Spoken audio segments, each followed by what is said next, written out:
Let me take you back. Not to a museum, not to a history book, but to a moment so real, so raw, that Allah decided to preserve it forever in the Quran, and to preserve it forever in the rituals we perform every single year during these blessed days. I want you to close your eyes for a second. Not literally. Keep them open. I still need you to see me. But close your eyes in your heart and travel with me to a man standing alone with his son under an open sky. This man has waited years, not months. Years and years and years for a child. He has begged Allah, he has cried to Allah, he has asked Allah again and again, "Oh my Lord, grant me a righteous son." And finally in his old age, in a moment that felt almost impossible, Allah answers him. A boy is born, Ismail, a boy who becomes the light of his eyes, the joy of his old age. The one thing in this dunya that this man could point to and say, Alhamdulillah, look what Allah has given me. And then, when this boy is old enough to walk beside his father, old enough to work alongside him, old enough that a bond has formed between them that words can barely describe. A father-son bond forged not over months but over years of longing before he even existed. Allah tests Ibrahim AS with a dream. And not just any dream, a dream in which he sees himself sacrificing his own son. Now, brothers and sisters, I want you to sit with that for a moment, because I think we rush past this story so quickly. We've heard it every year. We know the ending. We know the ram comes down. We know Ismail is saved. So we listen to it almost like a fairy tale, comfortable, expecting the happy ending. But Ibrahim AS in that moment did not know the ending. He only knew the instruction. And the instruction was the most painful thing a father could ever be asked to do. Think about what was going through his heart. This wasn't a stranger's child. This wasn't some distant relative. This was his own son. The son he prayed for. The son he waited for. The son whose laughter he had come to know. Whose voice he had come to recognize. Whose small hands had probably held onto his robe as they walked together.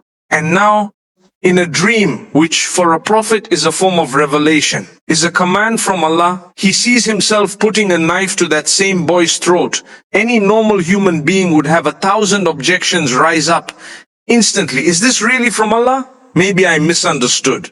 Maybe this is a test of my sanity, not my faith. Maybe there's another explanation. The mind would search for every possible way out. And yet what do we find from Ibrahim?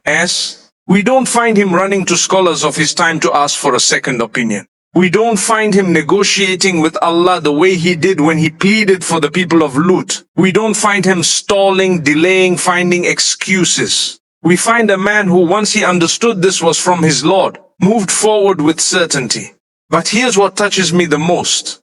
And here's why I wanted to spend real time on this rather than just mentioning it in passing. Ibrahim didn't make this decision alone and impose it on his son. He went to Ismail. He sat his son down and he said to him, "Oh my son, I have seen in a dream that I am sacrificing you. So look and see what you think." Read that again in your heart.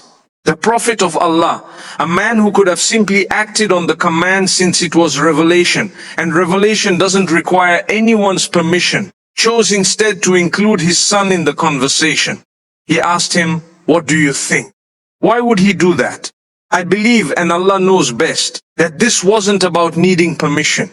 It was about raising a son who understood submission to Allah just as deeply as the father did. It was about making sure that this act, when it happened, would be an act of two willing hearts, not one man forcing an outcome onto another. Ibrahim wanted his son to arrive at this moment through his own conviction, his own iman, his own relationship with Allah, not simply because his father told him to.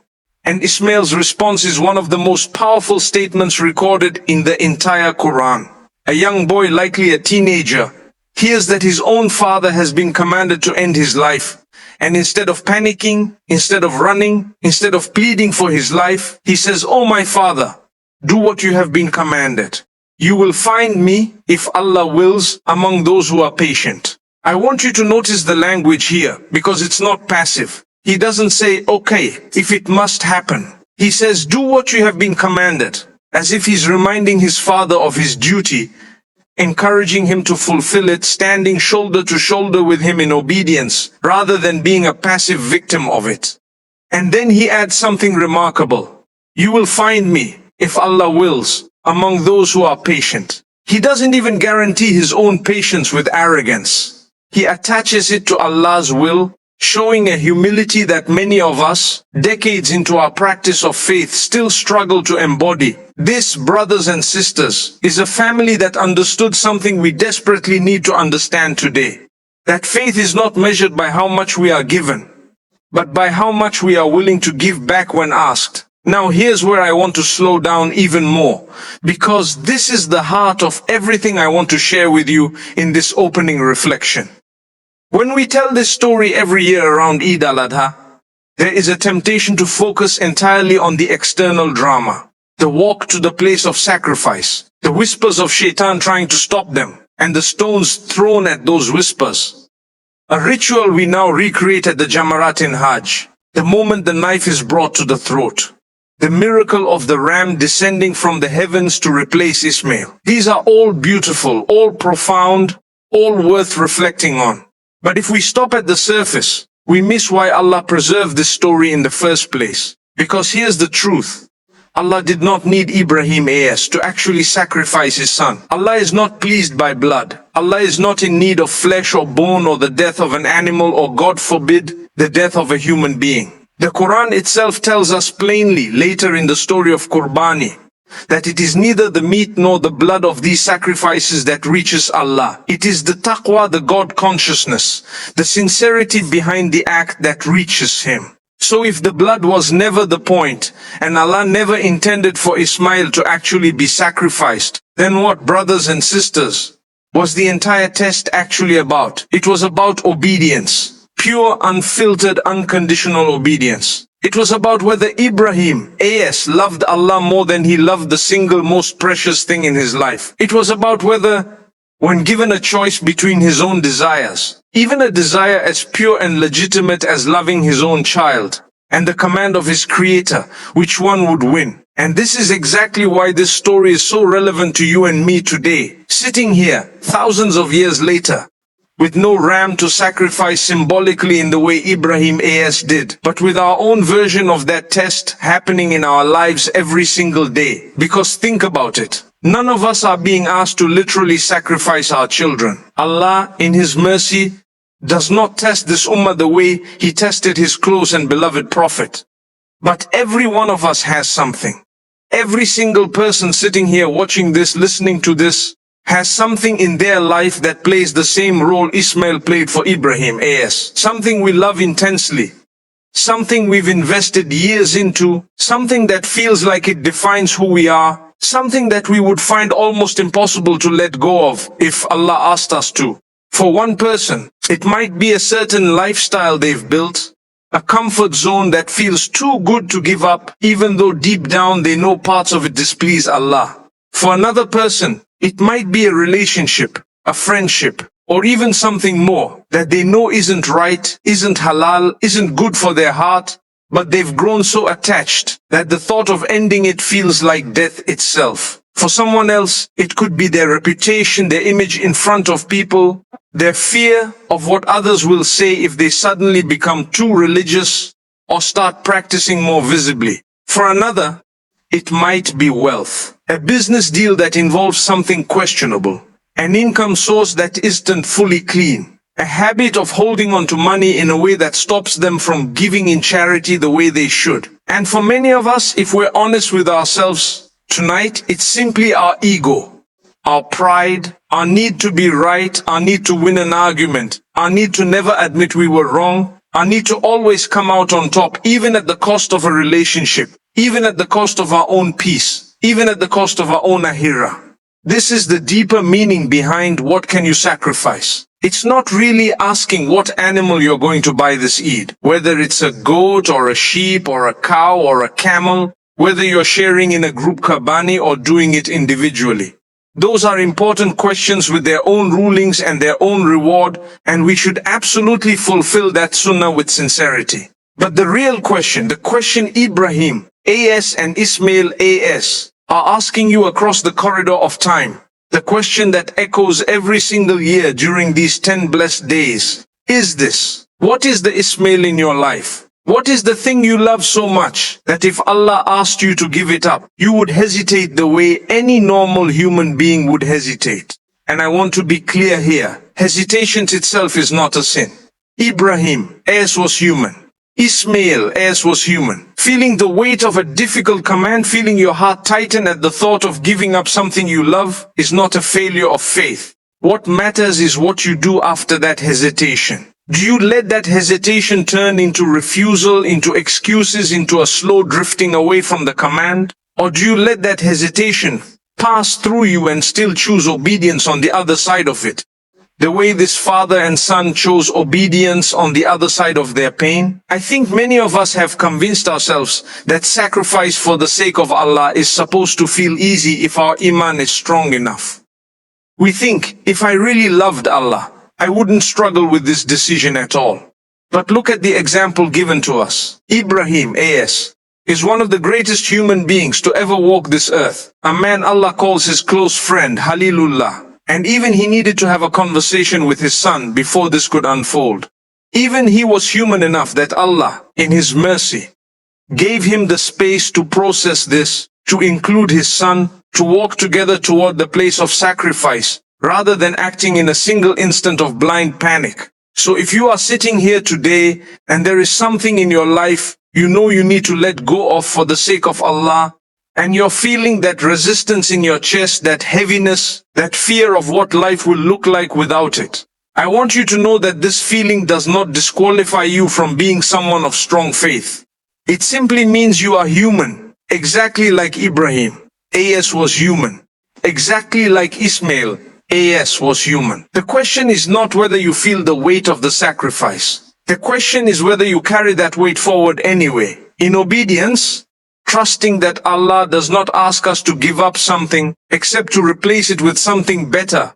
Just as He replaced Ismail with the ram, just as He always replaces our sacrifices with mercy, far greater than what we gave up. There's another dimension to this story that I don't want us to miss, and it has to do with Shaitan. When Ibrahim A.S. was walking with his son toward the place where this command would be fulfilled, Shaitan appeared to him, not once, but at 3 different points along the way, trying to convince him not to go through with it. And notice, Shaitan didn't come with an obviously evil suggestion. He didn't say, kill your son out of anger or abandon Allah. He came with what sounded like compassion. He probably whispered something like, how could a merciful God ask a father to do this to his own son? Surely this dream isn't real. Surely you misunderstood. Surely a loving Lord wouldn't demand something so painful. Shaitan's approach was to dress disobedience in the language of love and logic. And this, brothers and sisters, is exactly how Shaitan works on us today when it comes to our own sacrifices. He rarely comes to us and says outright, disobey Allah. Instead, he whispers reasons that sound so reasonable. You've worked so hard for this money. Surely Allah doesn't expect you to give this much in charity. This relationship makes you happy. Surely Allah wants you to be happy. So this can't really be wrong. Everyone does this. Surely it's not that serious. You can start practicing properly later, once you're older, once things settle down, once life is easier. Every excuse we make to avoid a hard obedience is Shaitan whispering to us at our own version of those 3 pillars. And what did Ibrahim A.S. do each time Shaitan whispered to him? He didn't sit and debate. He didn't engage in a long philosophical discussion trying to reason with the whisper.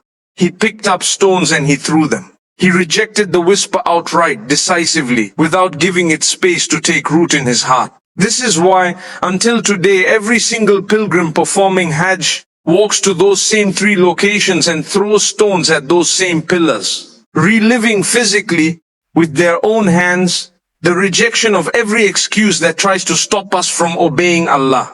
I say this to you because I know some of you are in the middle of your own version of this walk right now.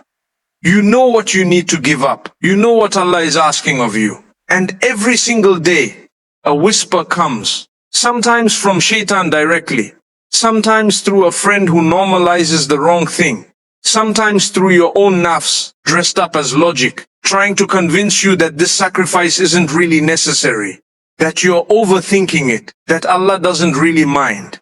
I want you to take Ibrahim's response as your own. Don't sit and negotiate with that whisper.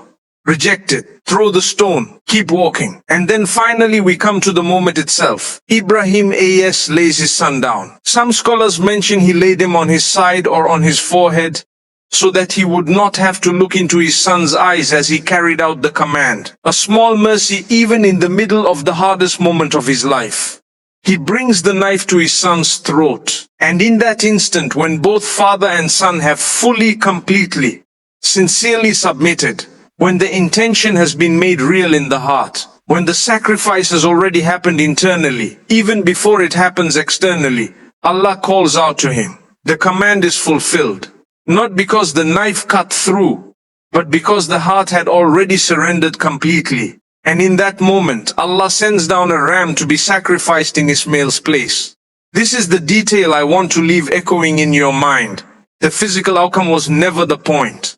Allah stopped the knife. Allah did not need Ismail's blood. What Allah wanted, what Allah accepted, what Allah rewarded was the sincerity of the intention, the completeness of the submission, the willingness in both their hearts to give up the most precious thing they had for the sake of their Lord.